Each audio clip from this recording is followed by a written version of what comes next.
আন্দোলন সংগ্রাম করেছি। আমাদের আত্মত্যাগের বিনিময়ে যে অন্তর্বর্তীকালীন সরকার গঠিত হয়েছে, সেই সরকারকে বিভিন্ন মহল, বিভিন্ন রাজনৈতিক ব্যক্তিরা নির্বাচনের জন্য নানানভাবে চাপ দেওয়া হচ্ছে। অথচ আমরা যারা এই 22,000 আহত ও নিহত পরিবার রয়েছি, আমরা কেউ রাজনৈতিক উদ্দেশ্যে এই বাংলাদেশে খুনি হাসিনার বিরুদ্ধে আন্দোলন সংগ্রাম করি নাই। আজকে যারা এই নির্বাচনের জন্য হুমড়ি খাচ্ছেন, তারা আপনারা মনে রাখবেন, তারা এই চাঁদাবাজির ব্যবসাকে টিকিয়ে রাখার জন্য, যারা দুর্নীতিকে টিকিয়ে রাখার জন্য নির্বাচনের জন্য উন্মাদ হয়ে গিয়েছে। আপনারা দেখেছেন যে অন্তর্বর্তীকালীন সরকার আমাদের রক্তের উপর দাঁড়িয়ে, এই অন্তর্বর্তীকালীন সরকার যা আমাদের অসংখ্য শহীদদের পরিবারের উপর রক্তের উপর দাঁড়িয়ে গঠিত হয়েছে এই দেশকে সংস্কার করার জন্য, অথচ একটি কুচক্রী মহল এই অন্তর্বর্তীকালীন সরকারের বিরুদ্ধে নানানভাবে ষড়যন্ত্র চালানোর চেষ্টা করছে। আমরা যারা 22,000 আহত নিহত পরিবার রয়েছি, আমাদের যে একটা চাওয়া রাষ্ট্রের প্রতি, আমাদের যে একটা আকাঙ্ক্ষা রাষ্ট্রের প্রতি এবং এই অন্তর্বর্তীকালীন সরকারের প্রতি, আপনারা দেখেছেন খুনি হাসিনা সরকার ক্ষমতা থাকাকালীন অবস্থায় বাংলাদেশ থেকে কিভাবে মানুষের গণতান্ত্রিক অধিকার কেড়ে নিয়েছিল। আপনারা দেখেছেন খুনি হাসিনা সরকার ক্ষমতা থাকাকালীন অবস্থায় বাংলাদেশের চৌকুশ আর্মি অফিসারদেরকে কিভাবে নির্মমভাবে হত্যা করা হয়েছে। আপনারা দেখেছেন যে শাপলা চত্বরে কিভাবে আমাদের বাংলাদেশের সবচেয়ে বড় বড় আলেমদের কিভাবে নির্বিচারে হত্যা করা হয়েছে প্রকাশ্যে গুলি করে।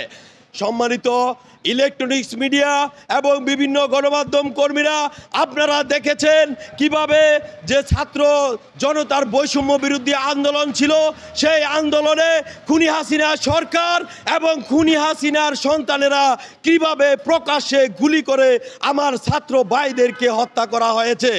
অথচ এই আন্দোলনে আমরা সফল হওয়ার কিছুদিন যেতে না যেতেই আমরা এখনো হাসপাতালে আমাদের অসংখ্য ভাই কাতরাচ্ছে।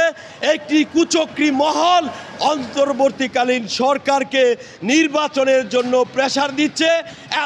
কিন্তু এখনো এই খুনি হাসিনার দোসরদেরকে গ্রেফতার করা হয় নাই।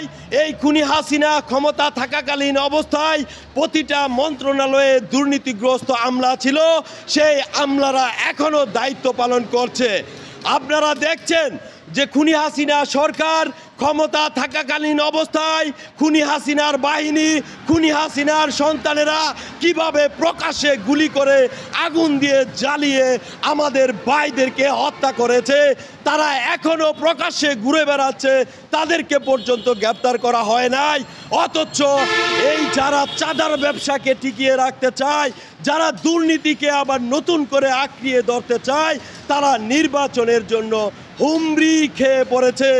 অন্তর্বর্তীকালীন সরকারকে বলবো, আপনারা বাংলাদেশের মতো একটি ক্যান্সার আক্রান্ত দেশের দায়িত্ব নিয়েছেন, আপনারা বাংলাদেশের মানুষের গণতান্ত্রিক অধিকার ফিরিয়ে দেবেন। আপনারা এই যে আর্মি অফিসারদেরকে হত্যা করা হয়েছে, আর্মির অফিসারদের হত্যার বিচার করবেন। আপনারা শাপলা চত্বরে যে আলেমদেরকে হত্যা করা হয়েছে, এই আলেমদের বিচার করবেন। আপনারা এই জুলাই থেকে আগস্ট মাস পর্যন্ত যাদেরকে আমার যে সমস্ত ভাইদেরকে, ছাত্র ভাইদেরকে প্রকাশ্যে গুলি করে হত্যা করা হয়েছে, সেই খুনি হাসিনার বাহিনীদেরকে অবিলম্বে গ্রেপ্তার করবেন। তারপর আপনারা বাংলাদেশের সংস্কার করে নির্বাচন নিয়ে সংলাপ করবেন। এর আগে আপনারা আমাদের রক্তের উপর দাঁড়িয়ে নির্বাচন নিয়ে সংলাপ করতে পারেন না।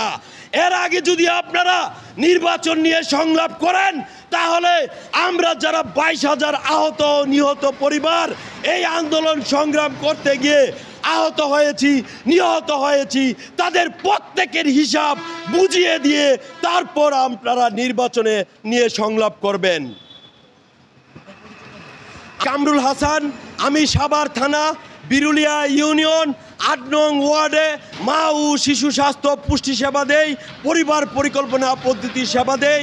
সেটা হচ্ছে বাংলাদেশ সরকারের পরিবার পরিকল্পনা মন্ত্রণালয় কর্তৃক অনুমোদিত এবং বৈদেশিক সংস্থা USAID United states agency of international সংস্থা দ্বারা পরিচালিত মা ও শিশু স্বাস্থ্য পুষ্টি সেবা দেই।